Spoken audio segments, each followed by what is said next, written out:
একটি খবর আমাদের কাছে এসেছে কিছুক্ষণ আগে যে কুমিল্লার ইসাপুরে আমাদের ঢাকা ইউনিভার্সিটি থেকে 10 জন 50 জন এসেছিল টোটাল।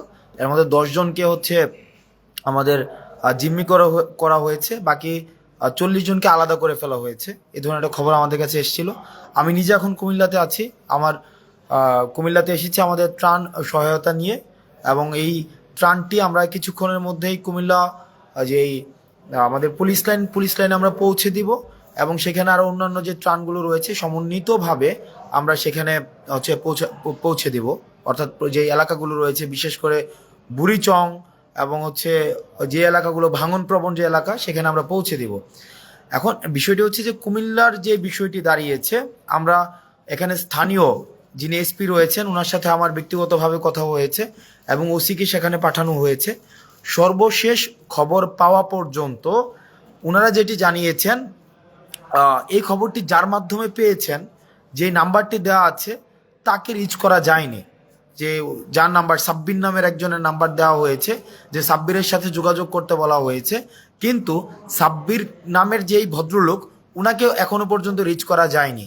এবং এই খবরটি আসলে সত্যতা কতটুকু সেটি নিয়েও এখনো পর্যন্ত আমরা সন্দিহান।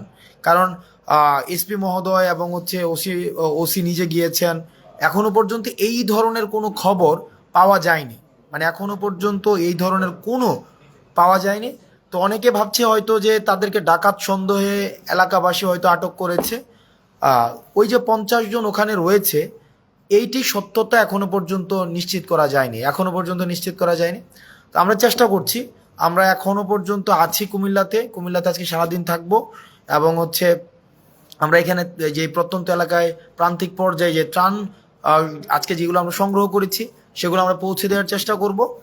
এবং অ্যাট দ্য সেম টাইম আমরা যে কাজটি করব সেটি হচ্ছে যে যাদের খবর এসেছে যে ইসাপুরে হচ্ছে যে তাদেরকে আটক করা হয়েছে, তাদের পুনরুদ্ধারের জন্য, তারা যদি আসলেই মূলত আটক হয়েও থাকে, তাদের পুনরুদ্ধারের জন্য আমাদের যেই প্রচেষ্টা রয়েছে এবং আইনগত যে বিষয়গুলো রয়েছে সেটি যেন নিশ্চিত হয়, সেই কাজটিও আমরা করব। ঢাকা ইউনিভার্সিটির যারা রয়েছেন, আমার সহপাঠী থেকে শুরু করে সিনিয়র জুনিয়র, আপনারা বিভিন্নভাবে কনসার্ন জানাচ্ছেন আজকে বেশ অনেকক্ষণ ধরে। আমাকে বিভিন্নভাবে জানাচ্ছেন। আমি আপনাদেরকে বলবো যে এখনো পর্যন্ত এই ধরনের ঘটনা ঘটেছে বলে আমাদের পুলিশ থেকে আমরা জানতে পারিনি।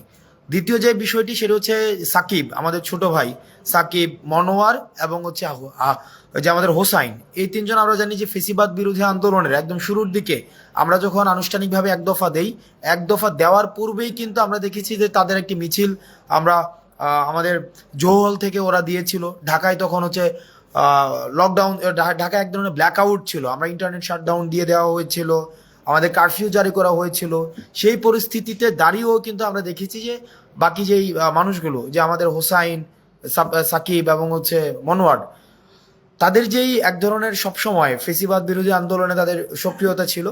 যখনই লক্ষ্মীপুরের বন্যার খবরটি আসে, আমরা তাদেরকে দেখেছি যে পরের দিনই তারা ঢাকা থেকে ছুটে গিয়েছে রিফাত রশিদ, বাকের, তারপরে হচ্ছে আমাদের অন্যান্য আরও সমন্বয়কদের সাথে। দুঃখজনক বিষয় হচ্ছে যে তাদের সাথে গতকাল রাত থেকে এখনো পর্যন্ত কোনো ধরনের যোগাযোগ করা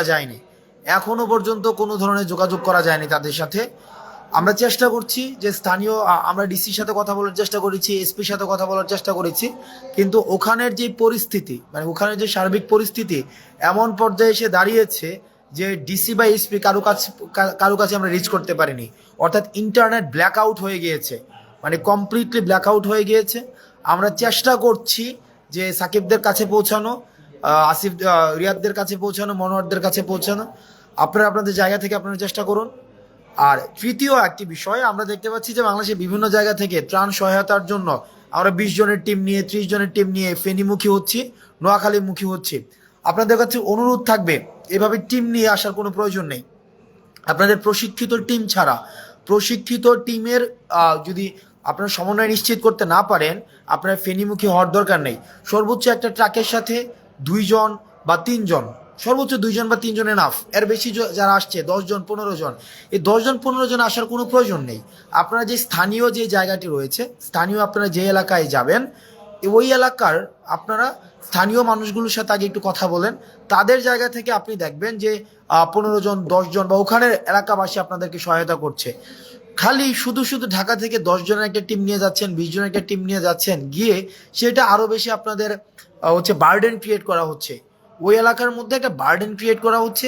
আপনাদের নিজস্ব খাওয়া দাওয়ার যে এই বিষয়গুলোর একটা বার্ডেন রয়েছে, তারপর হচ্ছে চলাফেরার একটা বার্ডেন রয়েছে, ট্রান্সপোর্টেশনের একটা বার্ডেন রয়েছে। এই সার্বিক যে বার্ডেনগুলো, এই বার্ডেনগুলো বিবেচনায় আপনার একটা ট্রাকের সাথে হায়েস্ট 2 জন আসতে পারেন, কিন্তু 10 জন বা 15 জন এই যে আসার যে বিষয়টি কি, সেটা হচ্ছে একটা ট্যুরের মতো হয়ে যায়। এই যে ট্যুর, বা আমরা মনে হচ্ছে যেটা ট্যুরে যাচ্ছে। আমরা স্বাগত জানাই মানুষের যে অংশগ্রহণ হচ্ছে যে ত্রাণ কার্যক্রমের মধ্যে, এই বিষয়টিকে আমরা স্বাগত জানাই, কিন্তু এভাবে 10 জন 15 জন এভাবে যাওয়ার বিষয়টিকে আমরা নিরুৎসাহিত করি নিজেকে সেভ করার জন্য। গতকাল ঢাকা বিশ্ববিদ্যালয়ে একটা বোট ডুবে গিয়েছিল ফেনীতে, তাদেরকে রেস্কিউ করার জন্য আমাদের আবার টিম পাঠাতে হয়েছিল। এখন আমাদের যে এই সংকটকে আমরা আমাদের অংশগ্রহণের মধ্য দিয়ে আরও বেশি আমরা সংকটতর করতে পারি না, বরং আমরা যেটা করতে পারি সেটা হচ্ছে এই সংকটটিকে কীভাবে মিটিগেট করা যায়।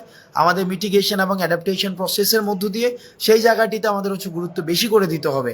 রেদার আমরা যদি এই কাজটি বারবার করে এই সংকটকে আমরা আরও বেশি পাইল আকারে বৃদ্ধি করতে থাকি, তাহলে সেটি কিন্তু আমাদের জন্য হচ্ছে একটা প্রবলেমেটিক, এবং এটি ইনএসকেপেবল প্রবলেম আমাদের জন্য ক্রিয়েট করবে। আমরা চাই না আমাদের জন্য এই প্রবলেমগুলো ক্রিয়েট হোক। আমরা চেষ্টা করছি, আজকে 3টি বিষয় নিয়ে আমি কথা বললাম। 1 নম্বর বিষয় হচ্ছে যে ইসাপুরে যারা হচ্ছে খবর এসেছে ডাকাত ধরেছে, এই বিষয়টি নিয়ে এখনো সত্যতা জানা যায়নি। 2 নম্বর বিষয় সাকিব, হোসাইন রিয়াদ এবং মনোয়ারের যে বিষয়টি, সেটি নিয়ে। আর 3 নম্বর বিষয় আপনারা আপনাদের জায়গা থেকে চেষ্টা করবেন যেন যে সাঁতার না জানলে এবং যদি প্রশিক্ষিত কোনো রেস্কিউ টিমের সাথে যদি সংশ্লিষ্টতা না থাকে, তাহলে সেক্ষেত্রে আপনারা ত্রাণ কার্যক্রমে আসার প্রয়োজন নেই। রেদার আপনারা যেটা করতে পারেন, টিএসসিতে আপনারা দেখেছেন যে আমাদের প্রতিদিন ত্রাণ কার্যক্রম চলছে। আমি আজকে কুমিল্লা এসেছি, কুমিল্লায় হয়তো আমি সকালের মধ্যে, আমি ফজরের মধ্যে ত্রাণ কার্যক্রম আমরা শুরু করে দিতে পারবো পুলিশ লাইন থেকে। আবার 3টার দিকে ঢাকায় ব্যাক করে আবার আমরা ত্রাণ সংগ্রহ করব, এবং ত্রাণগুলো বাংলাদেশের বিভিন্ন জায়গায় আমরা পৌঁছে দেওয়ার চেষ্টা করব। ত্রাণগুলো বিভিন্ন জায়গায় পৌঁছে দেওয়ার চেষ্টা করব। আপনারা কুমিল্লায় যারা রয়েছেন, বিভিন্নভাবে আমাদের কাছে শঙ্কার কথা বলেছেন, আমরা আমাদের জায়গা থেকে আমরা চেষ্টা করেছি। এবং এটি যেহেতু এটা জাতীয় দুর্যোগ, এবং এই জাতীয় দুর্যোগে আমাদের জয়েন্ট কোলাবোরেটিভ ভেঞ্চার ছাড়া আমাদের কখনোই এই জাতীয় দুর্যোগ থেকে উত্তরণ সম্ভব নয়।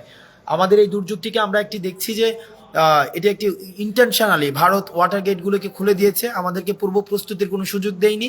এটির মধ্য দিয়ে আমাদের ভারতের সাথে পরবর্তী যে সম্পর্কটি, সেই সম্পর্কটি একটি টেস্টিমোনিয়াল হিসেবে বিবেচিত হবে। আমরা বিবেচনায় রাখতে চাই ভারত আমাদের সাথে এখন যেভাবে আচরণ করছে, ভবিষ্যতে আমরা ভারতের সাথে কিভাবে আচরণ করব, এই বিষয়টি টেস্টিমোনিয়াল হচ্ছে এখনের সিদ্ধান্ত। ভারতের সিদ্ধান্তটি নিয়ে নিল এবং তারা আমাদের সাথে প্রতিবেশী সুলভ আচরণ করেনি। যেহেতু কুমিল্লা একটি ভারতের বর্ডার ঘেঁষিত একটি এলাকা, বুড়িচং, বিশেষ করে বুড়িচং, ওদিক থেকে কসবা রয়েছে, ব্রাহ্মণবাড়িয়ার কসবা রয়েছে, আমরা চেষ্টা করছি যতটা সম্ভব আমাদের হচ্ছে এই সংকটগুলোকে কাটানো। আপনারা আপনাদের জায়গা থেকে আপনারা চেষ্টা করুন। আর গুজব, দয়া করে গুজব ছড়াবেন না। এমনি জাতীয় সংকটটি নিয়ে আমাদের হচ্ছে বেশ কষ্ট করতে হচ্ছে। আপনারা যে আপনাদের জায়গা থেকে কোনো তথ্যের অথেন্টিসিটি যদি আপনারা না পান, একটি তথ্য ফেসবুকে শেয়ার করার পূর্বে আপনারা ভেরিফাই করবেন, যেটাকে আমরা বলি যে ক্রস চেক করে নেওয়া। একটি ক্রস চেক করার পূর্বে আপনার একটি তথ্য কখনোই ফেসবুকে শেয়ার করবেন না, কারণ এটি একটি আতঙ্কটা, এটা হচ্ছে এটাকে একটি চেইন, একটি আতঙ্ক। 1 জন থেকে 3 জন, 3 জন থেকে 8 জন, 8 জন থেকে 16 জন, অর্থাৎ চেইন রিয়েক্টিভ একটা অ্যাপ্রোচের মধ্যে দিয়ে এটা ছড়িয়ে যায়। সেজন্য কোনো খবর শেয়ার করার পূর্বে আপনাদের যে কাজটি করতে হবে, সেটার আগে আরও 5-6 জনের কাছে নিশ্চিত হয়ে নেবেন, পার্সোনালি নক করে, যে এই তথ্যের সত্যতা কতটুকু। অথেন্টিসিটি ক্রস চেক না করে কোনো তথ্য শেয়ার করবেন না।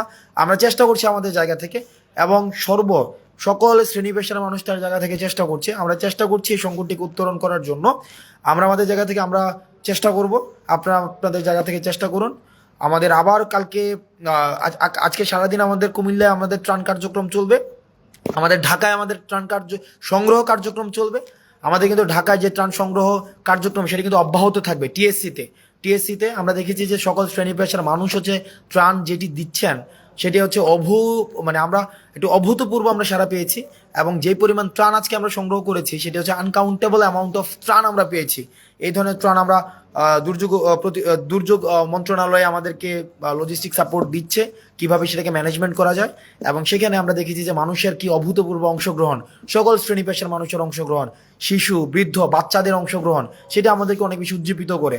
এবং আমি যদি বলি জাতীয় ঐক্যের বহিঃপ্রকাশ সেটির আজকের যেটাকে আমরা ইপিটমি বলি, ইপিটম of the best examples of the ইউনিফিকেশনস of national unity, সেটি হচ্ছে আজকে টিএসসিতে ছিল। দল মত নির্বিশেষে আমরা দেখেছি যে কিভাবে মানুষ হচ্ছে আজকে আমাদের ত্রাণ দিয়েছে, এবং আমরা এটাও নিশ্চিত করতে চাই যে ত্রাণের যে অর্থটি আমরা সংগ্রহ করছি সে অর্থের জন্য স্বচ্ছতা থাকে, সেটির জন্য অ্যাকাউন্টেবিলিটি থাকে, সেটি আমাদের খরচের পরে আপনাদের কাছে প্রত্যেকটা জিনিসের আমাদের হচ্ছে এন্ডোর্সমেন্ট দেওয়া হবে, কোথায় কি খরচ হয়েছে কোথায় কি খরচ হয়নি।